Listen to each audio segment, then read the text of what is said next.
Hello and welcome to Markets View at Deven Choksey, your daily market podcast where we decode the Indian financial markets.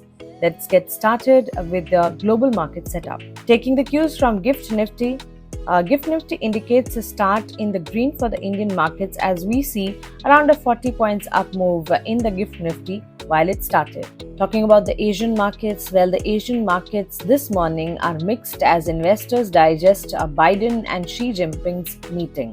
The Nikkei is trading with a downtrend of around 300 points. Kospi is also in red, as well as the Hang Seng is also trading with a downtrend of around 250 points.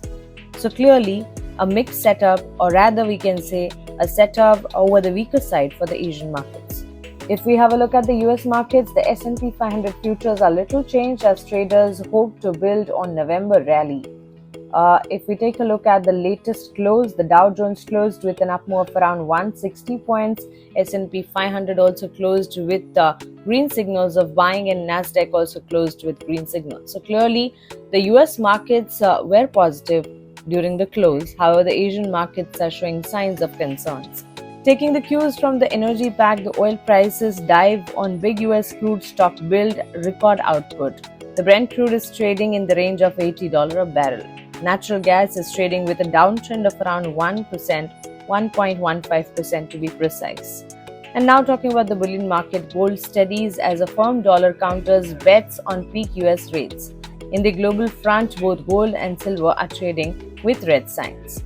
So this is how the trade setup from the global market looks like. The US market extends Tuesday gains as we see that Nasdaq is flat. However, Dow rises almost more than 0.5%. Again, US futures are slightly lower after cash market ends in the green on Wednesday.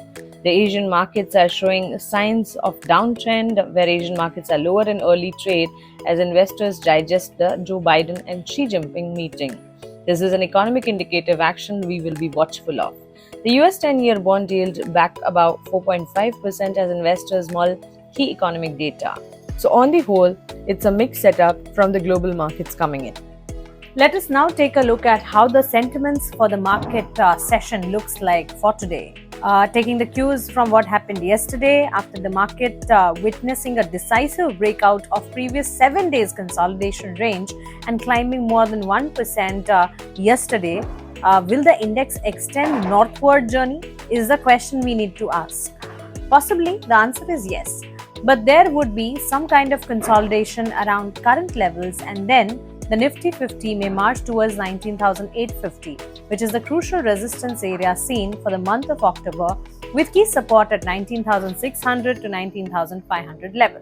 So clearly the support zones are 19,600 to 500 levels, and yes, 19,850 is the level, the goal we need to watch out for.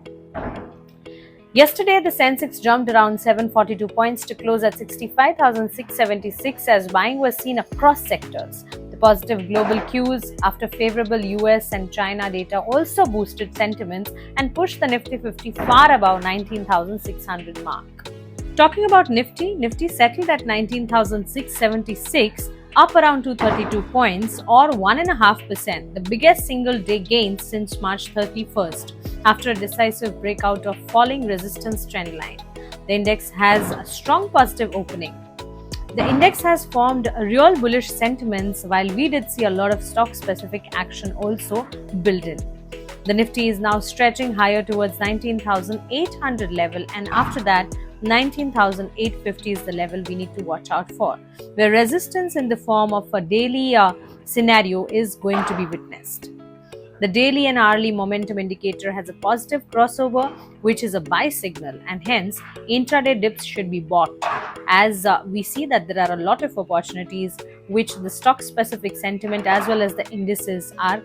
In terms of levels, if we clearly see 19,580 to 19,550 can be seen as a crucial support zone, while 19,800 to 19,850 is the immediate hurdle zone from short-term perspective. The market breadth was positive, helping the benchmark indices also trade strong. The Nifty mid-cap and small-cap indices gained around 1 to 1.5% respectively in the yesterday's session. So considering all of these, let's now derive the support and resistance levels for both Nifty and Bank Nifty. For Nifty, the index might take support at 19,600, followed by 19,579 and 19,536. On the higher side, 19,693 can be an immediate resistance, followed by 19,720 and 19,763.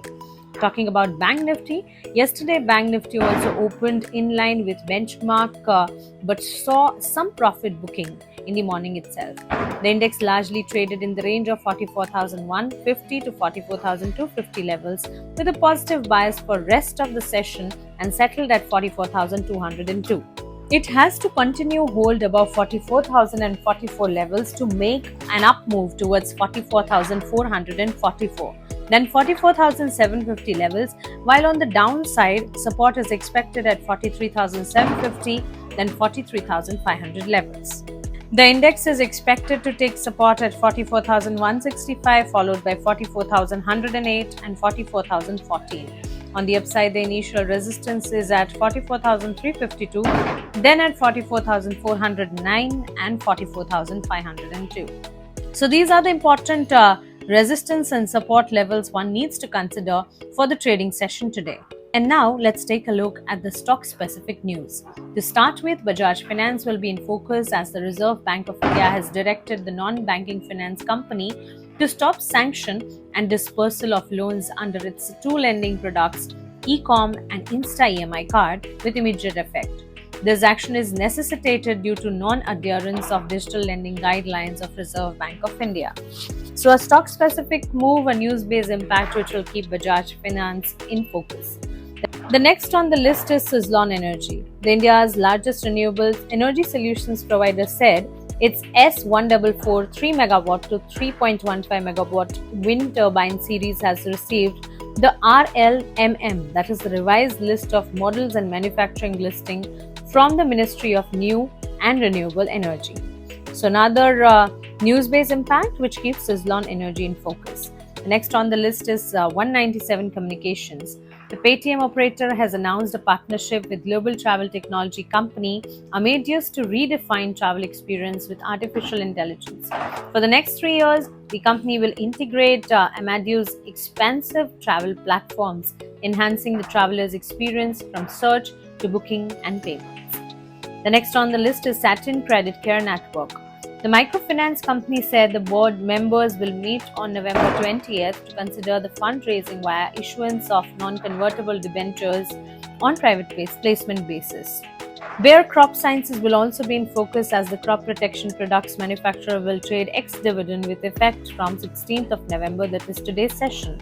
The interim dividend is 105 per share. Apart from Bayer, Power Grid Corporation of India, Signity Technologies, Container Corporation of India, MSTC, Saxoft and Sundaram Fasteners will also turn ex-dividend on the 16th of November. Last but not the least, RateGain Travel Technologies, the software company that provides SaaS solutions for travel and hospitality, opened its Qualified Institution Placement, that is QIP issue, on the 15th of November, that is yesterday's session. The floor price has been fixed at 676.66 per share. So on the back of the QIP news, RateGain Travel Technologies will be in focus. And now let's take a look at the FIs and DIs data. The foreign institutional investors net bought shares worth 550 crore, while domestic institutional investors purchased shares worth 610 crore. So clearly buying seen both from FIs and DIs. So this is how the market setup for today's session looks like. Well, there's a lot of positivity both from the global markets as well as the domestic market, and we have seen a lot of triggers which are in favor of the markets at present. But we always need to consider that volatility can at any time enter the market. With this, we come to the wrap of our podcast for this session. But like I said, volatility is the essence of market, and considering that volatility, one needs to consider that research is something which will always save you. Research is the backbone of successful portfolio creation. Wealth creation is an art that we understand. We at Deven Choksey have our exclusive research services which are powerful and successful. To avail our exclusive research services, we invite you to join us. Just click on the link below and you are done. Fill in your basic details and our team will reach out to you.